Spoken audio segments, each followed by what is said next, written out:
It's the late 1970s, and you want people to know you're far out. So you think, I'll throw a party. You get a new radio to make sure it's out of sight. Your guests start to arrive, and you turn on the radio. You hear some good tunes, and the good vibes start flowing. Your guests think you're groovy now. But wait, who's to thank? In 1962, Nick Holonyak Jr. created the first LED, or light-emitting diode. The light-emitting diode functions by using an electric current to flow through a small piece of semiconductor inside of the LED. The anode holds the negative charge while the cathode holds the positive.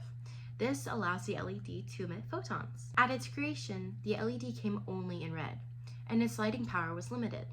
This is because on the visible part of the EM spectrum, red's wavelength is a lower frequency than the other colors, meaning it takes less electrical power to produce. But spoiler alert to this story, because scientists have found new ways to make different colors for LEDs. Inside the LED is a varying composition of different kinds of compounds, like, for example, gallium arsenide.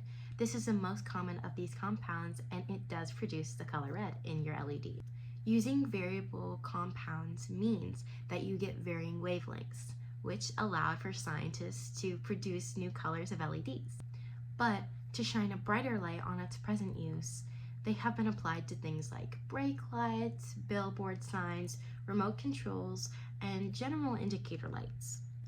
But even more extraordinarily, they have been used to grow crops on the ISS, or International Space Station.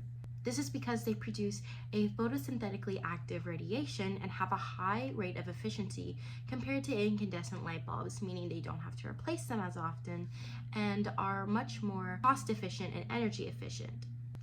Now, because this is a long-lasting source of light, the energy option is much more reliable and is predicted to essentially take over the commercial sector. This source of light, however, does raise some concerns about the levels of blue light being emitted. It can be especially damaging to the retina and can worsen vision, disrupt sleep, cause headaches, things of that nature. This is especially problematic with its prediction to become a front runner in the source of domestic light. Finding a similar source that is just as, if not more, energy efficient and can be used in varying areas of life, such as space agriculture, yet less harmful to the eye, is one essential question we are trying to answer. Maybe you'll even answer it. But until then, look up to the sky and wonder, is an astronaut eating a salad in space right now because of LEDs?